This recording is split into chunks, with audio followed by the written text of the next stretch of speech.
Familia, buenas noches, bienvenidos a otro capítulo de Escalofríos. Yo soy Víctor, su narrador, y esto es Escalofríos. Antes de comenzar con estas historias, quiero invitarte a que si tú también has vivido algo que no te atreves a contar, me lo mandes a mi grupo de Facebook en Historias Escalofriantes. Ahí puedes compartir tu experiencia y quizá algún día la estés escuchando aquí en este canal. También te voy a dejar el correo electrónico en la descripción de este video para que mandes tu historia de forma más directa y detallada, si así lo prefieres. Pónganse cómodos, apaguen la luz y súbanle al volumen, porque esta noche vamos a abrir la puerta a cosas que es mejor no recordar. Yo soy Víctor, el narrador. Comenzamos. Pasamos a la primera historia, familia. Hay recuerdos familiares que se guardan con cariño en álbumes de fotos y hay otros que deberían de haberse quemado. La siguiente historia nos la cuenta alguien que creció en un pueblo minero de Sonora y jura que lo que vio en aquellas fotografías no tenía explicación humana. Me llamo Lucía y crecí en un pueblo minero casi abandonado en Sonora, cerca de Cananea.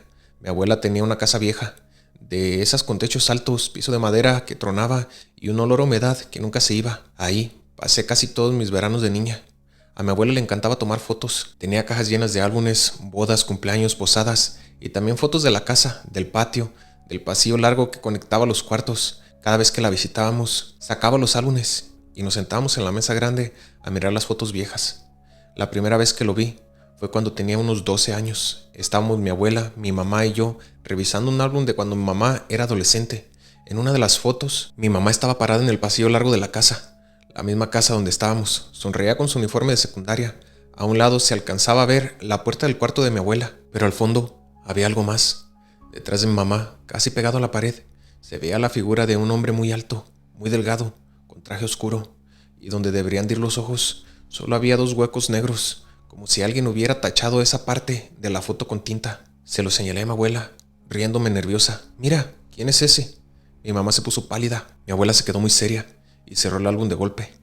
«Es un efecto de la cámara», dijo sin mirarme a los ojos. «Antes salían cosas raras, no les hagas caso». Pero yo no me la creí. Esa noche me quedé en el cuarto que quedaba justo al pasillo de la foto. Me costaba trabajo dormir porque el piso tronaba con cualquier paso y a veces el viento hacía sonar las puertas. Como a las 3 de la mañana escuché algo distinto, un crujido lento, pesado, como si alguien muy alto caminara arrastrando un poco los pies. El sonido venía del pasillo. Me tapé hasta la nariz, dejando apenas un hueco para ver hacia la puerta. Estaba entreabierta y podía ver una línea del pasillo iluminada por la luz amarillenta que venía de la calle, y vi una sombra alargada pasar muy despacio. El corazón se me aceleró tanto que sentí que me iba a desmayar. La sombra se detuvo justo frente a la puerta de mi cuarto. El piso volvió a tronar. Yo contuve la respiración. Podía escuchar algo parecido a una respiración muy leve, como si alguien se inclinara hacia la rendija de la puerta. No me atreví a moverme. No sé cuánto tiempo pasó hasta que, de repente, la sombra se alargó de nuevo y siguió por el pasillo hacia la sala. Al día siguiente, con la luz de día, intenté olvidarlo. Le pedí a mi abuela que me dejara ver de nuevo el álbum, pero me dijo que lo había guardado en otro lado. La notaba diferente, como si estuviera enojada con algo que no quería mencionar. Pasaron los años, mi abuela murió y la casa quedó sola. Cuando fuimos a limpiar y a sacar sus cosas, encontré las cajas de fotos. Busqué el álbum de la secundaria de mi mamá y lo encontré. Abrí la página donde recordaba la foto del pasillo y ahí estaba, pero ahora era diferente. Mi mamá seguía en el pasillo, pero el hombre del fondo ya no estaba tan lejos. Ahora estaba mucho más cerca de ella, casi a su espalda. El traje, la figura alargada y esos huecos negros por ojos. Parecía que se había movido. Busqué otras fotos del pasillo. En una donde salían mi tía y unos primos, la figura del hombre estaba más atrás, casi oculta en la sombra. En otra, de una fiesta, se alcanzaba a ver solo la mitad de su cuerpo, pero siempre con esos huecos negros en lugar de sus ojos, como si hubiera estado ahí desde siempre. Esa noche me quedé sola en la casa. Para terminar de empacar, decidí dormir en el cuarto de mi abuela. Antes de apagar la luz, tomé una foto con el celular del pasillo, solo para quitarme la idea de la cabeza. Cuando la revisé, se me heló la sangre. En la foto se veía el pasillo vacío, las paredes manchadas, el piso viejo, y casi al final, pegado a la pared, estaba la silueta oscura de un hombre alto, no tan definida como las fotos viejas, pero reconocible. Y aunque la imagen era borrosa, en el lugar donde deberían de estar los ojos, el pixel estaba completamente negro. Esa fue la última noche que dormí en esa casa. Vendimos todo y la casa terminó derrumbada tiempo después, pero todavía guardo esa última foto en mi celular, y lo peor es que cada vez que la veo, siento que la figura está un poco más cerca del lugar donde yo estaba parada cuando la tomé. Muy escalofriante tu historia, amiga. Creo que estabas jugando con algo que no comprendías y a veces estas cosas se pegan y es difícil que te las quites. Espero que ahora todo esté bien y pues yo sé que la curiosidad le gana a veces a uno por saber qué es lo que está pasando, pero ya comprobaste que era lo que estaba pasando ahí. Gracias por haber mandado tu historia y bueno, familia, pasamos a la siguiente historia. Muchos dicen que el mar guarda secretos, pero las lagunas y manglares también esconden cosas que no deberían salir a la superficie. Esta historia viene desde la costa de Veracruz, donde un pescador asegura que algo ahí abajo le habló y trató de llevárselo. Me llamo Rogelio y soy pescador desde niño. Vivo cerca de Alvarado, en Veracruz. No tengo muchos estudios, pero conozco las mareas, el viento y los sonidos del agua mejor que mi propia familia. Yo siempre había respetado las historias de los viejos, que si no salgas de noche, que si hay luces que no debes seguir, que si la laguna se cobra a los que se burlan. Pero una noche aprendí que no todas son exageraciones. Fue en temporada baja, cuando casi no hay turistas y todo se queda en silencio. Un amigo me prestó una lancha chica para revisar unas trampas de cangrejo que habíamos dejado en una zona de manglar más adentro, donde casi nadie entra porque dicen que el agua se siente pesada. Salí como a las 10 de la noche. El cielo estaba cubierto, no había luna. Solo llevaba una lámpara de baterías y mi chaleco. Al remar entre los manglares, el ruido del pueblo desapareció. Nada más escuchaba el croar de los sapos y algún pez saltando. Llegando a la zona donde dejé mis trampas, apagué la lámpara un momento para acostumbrar la vista. El agua estaba casi negra, quieta. De pronto, escuché algo, como un murmullo bajo, muy bajo, como si alguien hablara desde el fondo. Pensé que era mi imaginación. Encendí la lámpara, revisé la primera trampa y estaba vacía. Me dio coraje, pero seguí. Cuando tiré de la segunda cuerda, algo jaló desde abajo. No era el peso de una trampa llena, era un tirón brusco, como si alguien sujetara la cuerda desde el fondo. ¡Ya no jales!, grité, pensando en broma que algún amigo me estaba jugando una mala pasada, pero no había nadie. Solo la oscuridad del manglar. El tirón se hizo más fuerte y la lancha se inclinó hacia adelante. Me vi obligado a soltar la cuerda para no caer al agua. La cosa allá abajo no lo soltaba. La cuerda se tensó y empezó a entrar en el agua, jalada por algo que no podía ver. Fue ahí cuando escuché claro una voz como de niño y viejo al mismo tiempo, distorsionada, como si hablara con la boca llena de agua. No la escuché con los oídos, la sentí dentro de la cabeza. Bájate, hace frío aquí abajo. Me quedé paralizado. Sentí que el pecho se apretaba y que la garganta se cerraba, como si estuviera tragando agua. Sin darme cuenta, di un paso hacia el borde de la lancha. El agua negra parecía moverse, como si algo grande se acercara desde abajo. De repente, escuché un chapoteo fuerte a mi espalda. Giré la lámpara y alcancé a ver un cardumen de peces pequeños saltando desesperados, como huyendo de algo. El sonido me despertó del trance. Me eché para atrás y caí sentado dentro de la lancha. La cuerda seguía tensa, vibrando. La voz seguía, ahora más insistente. Bájate, no pesa, no duele. Hace frío, como tú, por dentro. Con las manos temblando, tomé el machete que siempre llevo y corté la cuerda. Cuando la cuerda se hundió, todo se quedó en silencio. El agua volvió a estar quieta, como si nada hubiera pasado. Me quedé ahí, sin moverme, por lo que parecía una eternidad. Luego, empecé a remar de regreso, sin mirar hacia atrás, sin apagar la lámpara ni un segundo. Cuando llegué a la orilla, uno de los viejos del muelle estaba fumando. Me vio la cara y solo dijo: «Fuiste muy adentro, ¿verdad?». No quise hablar, pero él siguió: «Allá no se ponen trampas. Ahí se ahogaron unos chamacos hace años. Y dicen que el agua se quedó con su voz. Ya se ha llevado a varios que van solos. Te habló, ¿verdad?». No pude responder. Solo asenté con la cabeza. Desde esa noche no salgo solo de madrugada y nunca más he vuelto a esa parte de la laguna. Pero a veces, cuando paso por la orilla, si me quedo callado y el aire se detiene, juro que vuelvo a escuchar muy lejos, muy bajo: «Bájate». Esta historia está bien escalofriante. Me gustó bastante tu historia.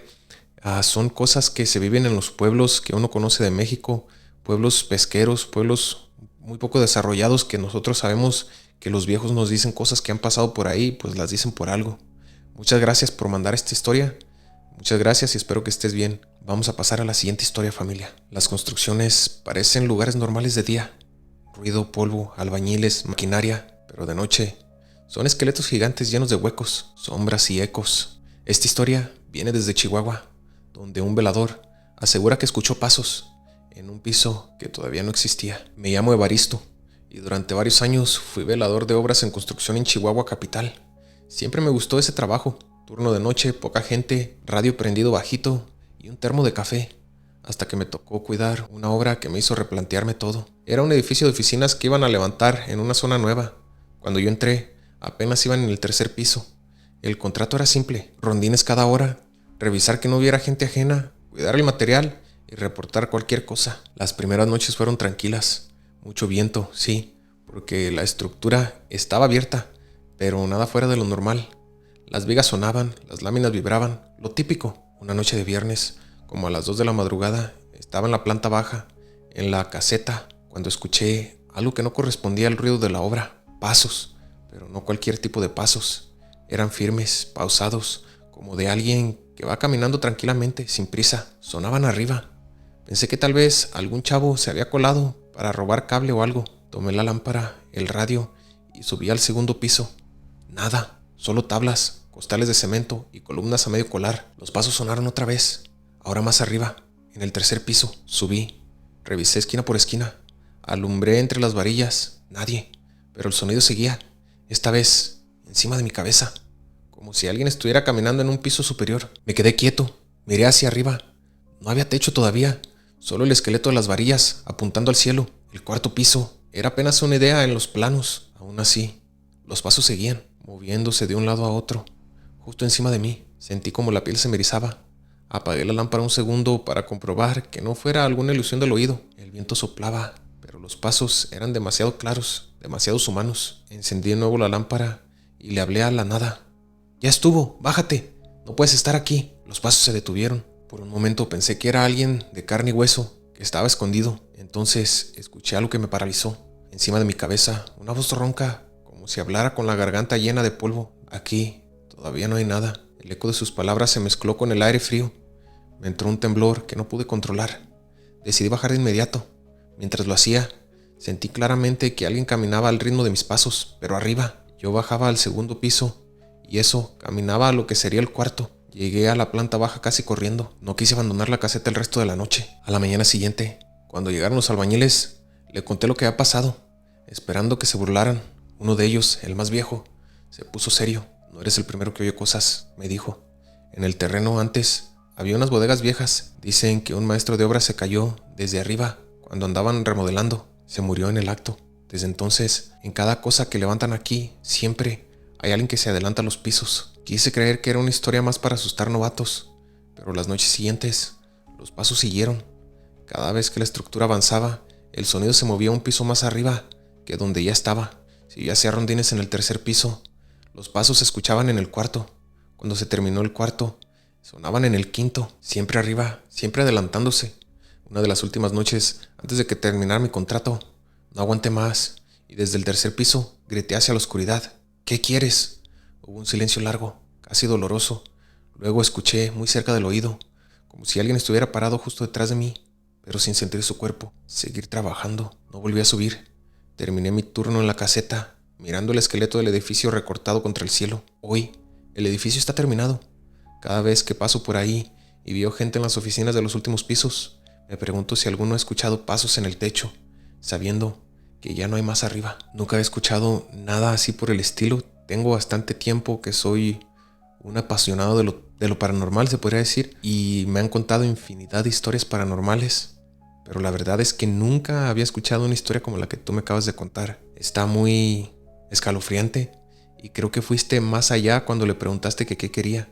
Yo la verdad no me hubiera atrevido y no lo hubiera hecho. Pudiste haber abierto portales hacia otras cosas o darle permiso de que te dijera qué es lo que quería y tal vez exigirte de alguna manera. Espero que ya estés bien y no te haya seguido eso que se dice que era un albañil, pues. Gracias por tu historia.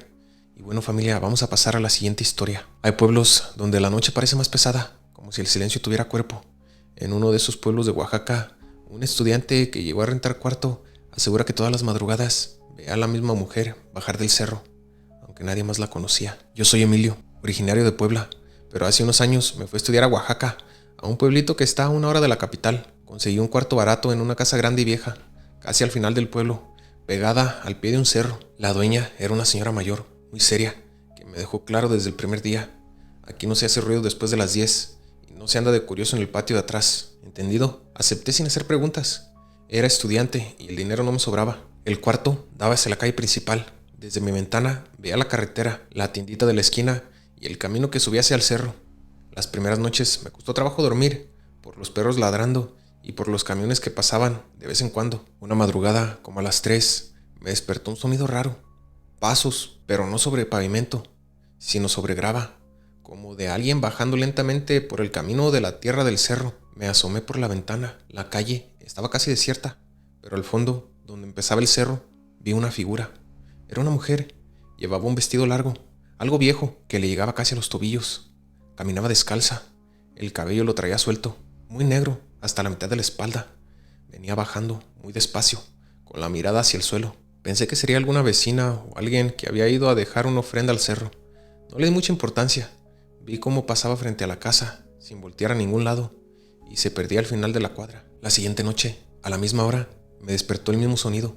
Paso sobre grava. Volví a asomarme, y ahí estaba otra vez la misma mujer, bajando del cerro exactamente igual, con el mismo vestido, la misma forma de caminar, la mirada perdida. La tercera noche ya la estaba esperando. No sé por qué, pero había algo hipnótico en esa rutina. A las 3 en punto, volví a oír los pasos. Me asomé y la vi bajar. Esta vez, cuando pasó frente a mi ventana, me pareció ver su rostro con más claridad. No tenía ni expresión, no tristeza, no alegría, nada. Sus ojos parecían más opacos de lo normal, como si no reflejaran la luz. Decidí preguntarle a la casera al día siguiente, mientras desayunábamos en la cocina. «Oiga, señora», le dije, «¿quién es la señora que baja todas las madrugadas del cerro?» La mujer dejó de mover la cuchara del café. Me miró fijamente. «¿Cuál señora?» «Una que trae vestido largo y el cabello suelto. Siempre baja como a las 3 y pasa por aquí». La casera se quedó callada un momento y luego respondió: «Aquí nadie sube al cerro de noche. Mejor duérmase y no ande viendo cosas». Su tono me dejó claro que no quería seguir hablando del tema. Las noches siguientes, la rutina continuó. Siempre a la misma hora, la misma figura, el mismo paso arrastrado. Pero un detalle empezó a cambiar. Cada vez que pasaba frente a mi ventana, parecía girar un poco más la cabeza hacia mí. La quinta noche lo hizo por completo. Mientras pasaba frente a la casa, su rostro volvió hacia la ventana. Sentí que me helaba la sangre. Sus ojos estaban completamente negros. No era la oscuridad de la calle.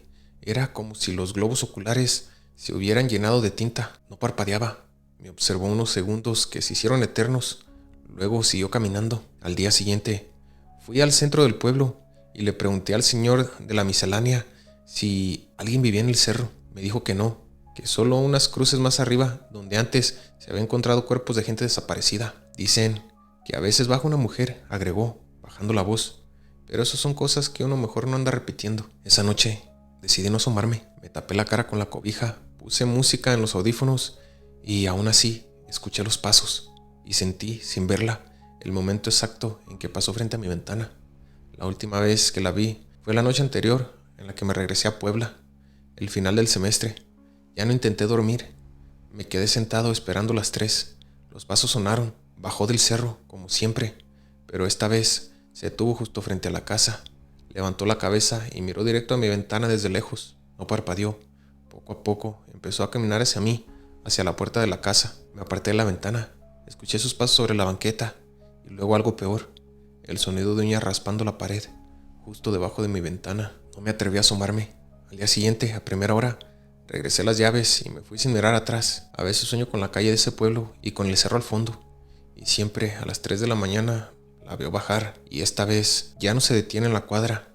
Llega hasta donde estoy yo y se queda parada frente a mí, esperando a que la mire a los ojos. Qué historia tan escalofriante y tan impactante, amigo. Me gustó bastante, es muy buena.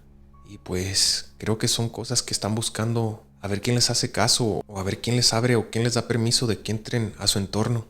Qué bueno que decidiste no hacerlo y espero que estés bien. Muy buena tu historia. Gracias por mandarla. Familia, pasamos a la quinta historia. Las fábricas de noche tienen otro ritmo. Menos gente, más eco y máquinas que parecen respirar solas. Desde Nuevo León, un trabajador del turno nocturno cuenta cómo una máquina empezó a imitar las voces de sus compañeros, aunque él estaba completamente solo. Yo soy Héctor y trabajé varios años en una maquila en la zona industrial de Apodaca, en Nuevo León. Era una fábrica de autopartes, con líneas de producción largas, máquinas que nunca se detenían y un ruido constante que al principio marea, pero luego se vuelve parte del fondo. Me cambiaron al turno de noche para ganar un poco más. Al principio no me quejé, menos supervisores, menos calor y menos tráfico para ir y venir. Pero la fábrica de noche es otra cosa. En ese turno éramos pocos, un supervisor, 2 en calidad, 3 en producción, pero la mayor parte del tiempo cada quien estaba en su área. Yo me quedaba casi siempre junto a una prensa grande que moldeaba piezas metálicas.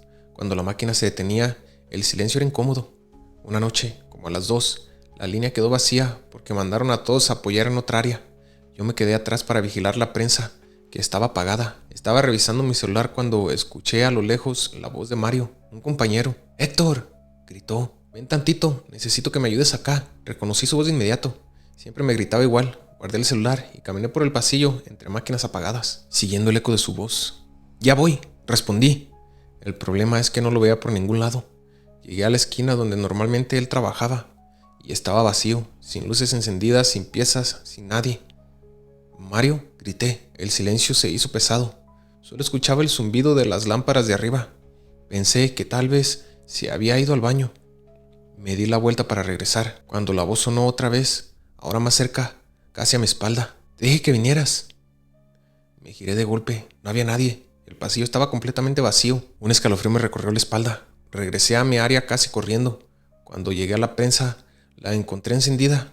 Las luces de control estaban titileando y el pistón subía y bajaba como si alguien lo hubiera puesto en automático. Yo no lo había encendido. Me acerqué con cuidado. La máquina hacía un ciclo normal, pero no tenía material. Estaba golpeando en vacío, marcando un ritmo que se sentía casi como un corazón alterado. «¿Quién prendió esto?», pregunté en voz alta, más para sentirme acompañado que otra cosa. En ese momento escuché clarito la voz de mi supervisor, Ramiro, detrás de mí. «Ya déjala así, Héctor. Vas bien, no la apagues». Me relajé un poco. Volté para verlo y decirle que no se podía dejar la prensa sin material, pero detrás de mí no había nadie. La voz había sonado pegada a mi oído. El corazón se me quería salir del pecho. Me alejé de la prensa y saqué el radio. «Oigan, ¿dónde están?», pregunté tratando de que no se notara el temblor en la voz. El supervisor respondió: «Estamos en el otro edificio, en empaque». «¿Qué pasó?». Tragué saliva. «Nada, pensé que estaban aquí». Apagué la prensa manualmente. Esta vez vi con mis propios ojos cómo las luces de control se encendieron solas, una por una, como si alguien presionara los botones invisibles. «No hay que dejarla sola», dijo una voz, pero ya no era la de Mario ni la de Ramiro. Era una mezcla rara, como si alguien imitara sus tonos, sus maneras de hablar, pero sin sonar del todo humano. Ese turno terminé pegado a la salida de emergencia, con el radio en la mano. Los días siguientes, cuando les conté lo que había pasado, se rieron, pero uno de los más viejos, que casi nunca hablaba, dijo de repente: «Antes, aquí, se murió un operador. Lo atrapó la prensa. Dicen que a veces la máquina aprende su voz. Por eso, cuando escuchas que alguien te habla, mejor fíjate que de verdad haya alguien». Después de eso, cada vez que estaba de noche y me gritaban por mi nombre en la fábrica, me aseguraba de ver primero a la persona, cara a cara, antes de contestar, porque lo peor no eran las voces, lo peor era cuando las máquinas estaban apagadas, la fábrica en silencio, y aún así, desde el fondo de la nave, escuchaba que alguien me llamaba por mi nombre, con la voz de todos mis compañeros mezclada en una sola. «Héctor, qué escalofriante tu historia, amigo, y luego que es tu trabajo y no puedes renunciar porque pues uno necesita el trabajo para poder dar sustento a la familia. Y luego cuando te cambian de turno de la noche es bien difícil que te quieran cambiar a la mañana, por lo mismo de que no todos quieren trabajar en la noche. Espero que estés bien, no sé si sigas trabajando en este lugar, pero espero que estés bien y gracias por haberme mandado tu historia, estuvo escalofriante». Bueno, familia, muchas gracias por haber estado aquí. Si llegaste hasta aquí es porque algo dentro de ti disfruta caminar al borde de la oscuridad. Si tú también tienes una historia que te quitó el sueño, mándamelo al grupo de Facebook Historias Escalofriantes o al correo que te estaré dejando aquí abajo en la descripción de este canal. Tal vez la próxima vez que escuches un video en este canal sea la tuya. Gracias por escuchar estas historias, por compartir la noche conmigo y por dejar que el miedo te acompañara un rato más. Yo soy Víctor, el narrador, y familia, esto es todo de Escalofríos. Hasta la próxima, si es que puedes dormir.